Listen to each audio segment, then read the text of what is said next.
La reforma es inseparable del reavivamiento.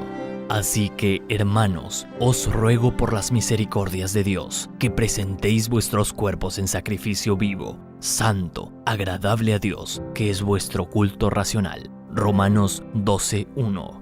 Hombres y mujeres deben despertar y sentir su obligación de dominarse a sí mismos, su necesidad de ser puros y libertados de todo apetito depravante y de todo hábito envilecedor. Han de reconocer que todas las facultades de su mente y de su cuerpo son dones de Dios y que deben conservarlas en la mejor condición posible para servirle. Elena de White.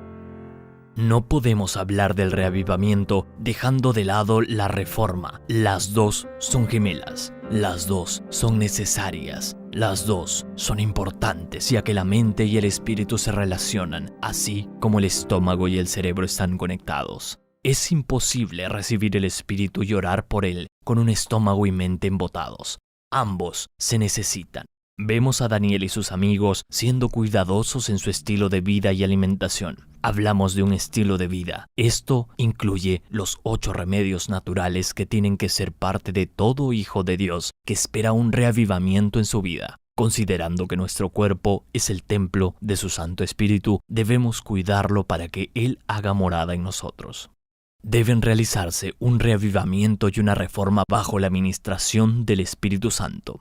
Reavivamiento y reforma son dos cosas diferentes. Reavivamiento significa una renovación de la vida espiritual, una vivificación de las facultades de la mente y del corazón, una resurrección de la muerte espiritual.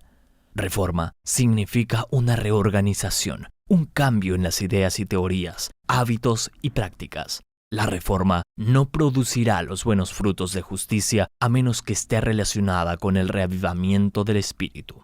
El reavivamiento y la reforma han de efectuar su obra asignada y deben entremezclarse al hacer esta obra.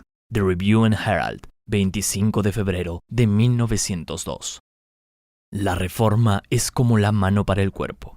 El 10 de diciembre de 1871 me fue mostrado nuevamente que la Reforma Pro Salud es un ramo de la gran obra que ha de preparar un pueblo para la venida del Señor.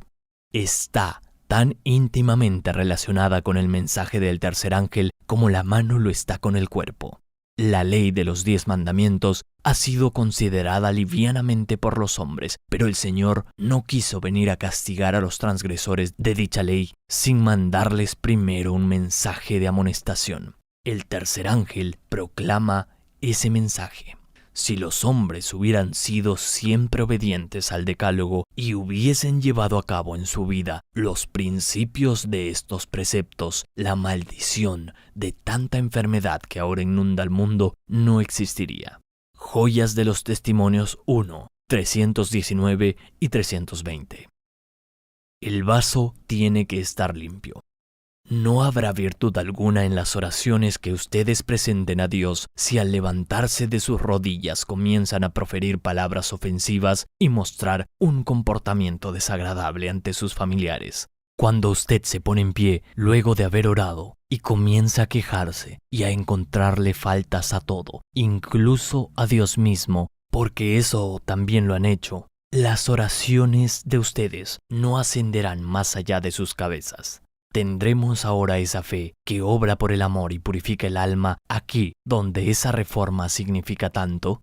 Bien, eso es lo que necesitamos, porque la lluvia tardía viene y necesitamos que el recipiente esté completamente limpio de toda impureza. Necesitamos que el vaso sea un vaso de honra, adecuado para el uso del maestro. Hay vasijas de deshonra y hay vasijas de honra. Queremos hacer nuestra elección ahora y manifestar que escogemos ser un vaso de honra. Sermones Escogidos 1, 171.4.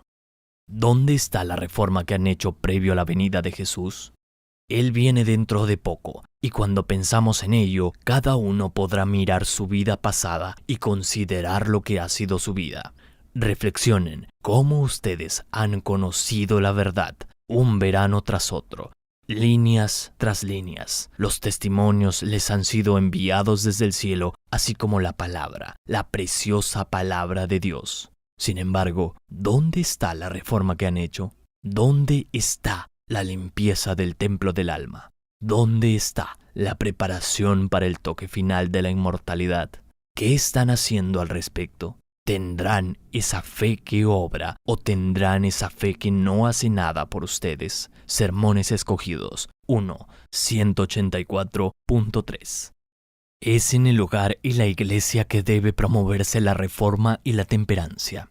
Tanto el círculo familiar como en la iglesia hemos de dar preeminencia a la temperancia cristiana. Ella debe ser un elemento vivo y activo que reforme los hábitos, las inclinaciones y los caracteres. La intemperancia constituye la base de todo mal en nuestro mundo. En general, hemos hablado poco sobre la temperancia cristiana. Fallamos en presentar la urgencia de este tema a los padres cristianos. Los padres y madres debieran ser persuadidos. Sermones Escogidos 1, 191.2.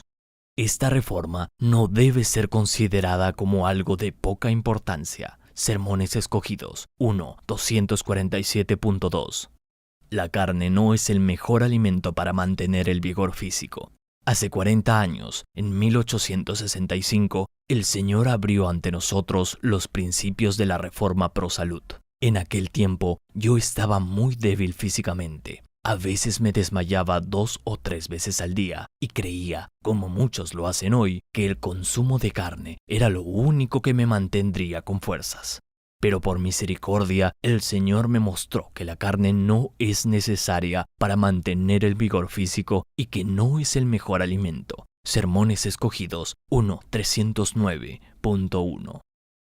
En los granos, frutas, hortalizas y nueces se encuentran todos los nutrientes que necesitamos.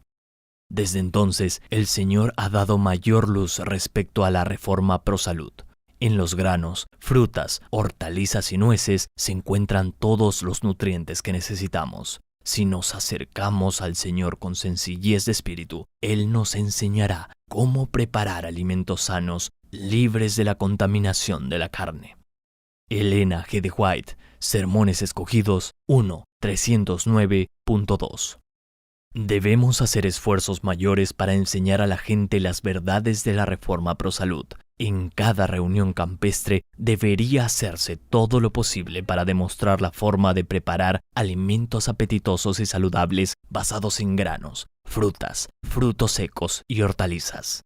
En todo lugar donde nuevos grupos se añadan a la verdad, hay que instruir en la ciencia de preparar alimentos saludables. Se deben escoger obreros que puedan trabajar en una campaña educativa de casa en casa. Sermones Escogidos 1, 311.3.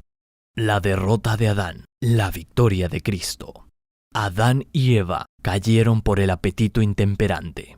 Cristo vino y soportó las más duras tentaciones de Satanás y, en favor de la raza, venció el apetito, mostrando que el hombre puede vencer.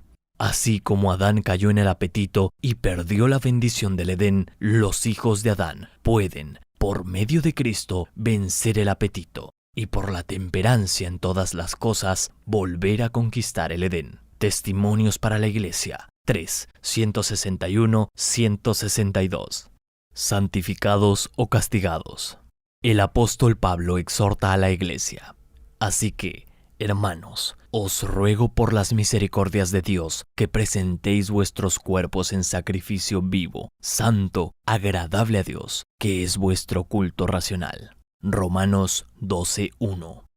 Los hombres, pues, pueden profanar sus cuerpos por medio de complacencias pecaminosas. Si no son santos, no son idóneos para ser adoradores espirituales, ni son dignos del cielo. Si el hombre aprecia la luz que Dios en su misericordia le da sobre la reforma pro salud, puede ser santificado por medio de la verdad y hecho idóneo para la inmortalidad. Pero si desatiende esa luz y vive en violación de la ley natural, debe pagar la penalidad. El gran tema de la reforma ha de ser agitado y la mente del público ha de ser despertada. La temperancia en todas las cosas ha de ser relacionada con el mensaje para hacer volver al pueblo de Dios de su idolatría, su glotonería y su extravagancia en el vestido y en otras cosas. Testimonios para la Iglesia 3, 61 al 64. Todo lo que viole obligaciones en materia de alimentación y vestido prepara el camino para violar las exigencias de Dios con respecto a intereses eternos. El pueblo al cual Dios está guiando será peculiar. Sus miembros no serán como el mundo, pero si siguen la dirección de Dios, realizarán los propósitos del Señor y rendirán su voluntad a la suya. Cristo morará en su corazón. El templo de Dios será santo. Vuestro cuerpo, dice el apóstol, es el templo del Espíritu Santo. El desarrollo del carácter. El cuerpo es el único medio por el cual la mente y el alma se desarrollan para la edificación del carácter. De ahí que el adversario de las almas encamine sus tentaciones al debilitamiento y a la degradación de las facultades físicas. Su éxito en esto envuelve la sujeción al mal de todo nuestro ser. A menos que estén bajo el dominio de un poder superior, las propensiones de nuestra naturaleza física acarrearán cierta ruina y muerte. El cuerpo tiene que ser puesto en sujeción. Las facultades superiores de nuestro ser deben gobernar. Las pasiones han de obedecer a la voluntad, que a su vez ha de obedecer a Dios. El poder soberano de la razón, santificado por la gracia divina, debe dominar en nuestra vida. La obra de la reforma pro salud es el medio que el Señor usa para aminorar el sufrimiento en nuestro mundo y para purificar a su iglesia. Enseñad al pueblo que puede actuar como la mano ayudadora de Dios, cooperando con el artífice maestro en restaurar la salud física y espiritual.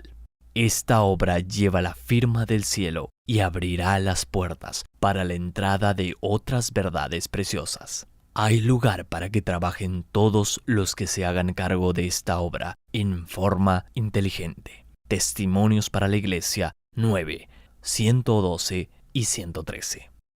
El sábado y la reforma. El sábado tiene un carácter mucho más sagrado que el que le atribuyen muchos de los que profesan observarlo. El Señor ha sido grandemente deshonrado por aquellos que no han guardado el sábado de acuerdo con el mandamiento, en la letra y en el espíritu. Él pide una reforma en la observancia del sábado. Joyas de los Testimonios, tomo 3, 23.2. Antes de la puesta del sol, congréguense los miembros de la familia para leer la palabra de Dios y para cantar y orar. Se necesita una reforma en esto, porque muchos han sido remisos. Necesitamos confesarnos a Dios y unos a otros. Debemos empezar de nuevo a hacer arreglos especiales para que cada miembro de la familia sea preparado para honrar el día que Dios ha bendecido y santificado. Joyas de los Testimonios, tomo 3, 23.2. Por todas partes se ve personas que han tenido mucha luz y conocimiento elegir voluntariamente el mal antes que el bien. No tratan de reformarse y empeoran de día en día. Mas los hijos de Dios no deben vivir en las tinieblas. Como reformadores deben andar en luz. Joyas de los Testimonios, tomo 3, 102.2. Estamos viviendo en un tiempo solemne en medio de las escenas finales de la historia de esta tierra y los hijos de Dios no están despiertos. Deben levantarse y hacer mayores progresos en la reforma de sus hábitos de vivir, comer, vestir, trabajar y descansar. En todas estas cosas deben glorificar a Dios y estar preparados para dar batalla a nuestro gran enemigo y gozar las preciosas victorias que Dios tiene en reserva para los que ejercen la temperancia en todas las cosas, mientras luchan por una corona incorruptible. Joyas de los Testimonios, tomo 3, 107.3. Mi decisión. Después de haber comprendido que no hay reavivamiento sin una genuina reforma, decido hacer todo de mí para iniciar un nuevo estilo de vida saludable junto con mi familia y así prepararnos para ser llenos de su Santo Espíritu. Me comprometo a iniciar con el cambio de por lo menos 2 metas saludables de los 8 remedios naturales: ejercicio físico, descanso, alimentación, etc. Deseo ser perseverante en ellas hasta lograr crear el hábito en mi vida. Quiero ser un promotor de salud con mi ejemplo a mi familia, a mi iglesia y a mi comunidad.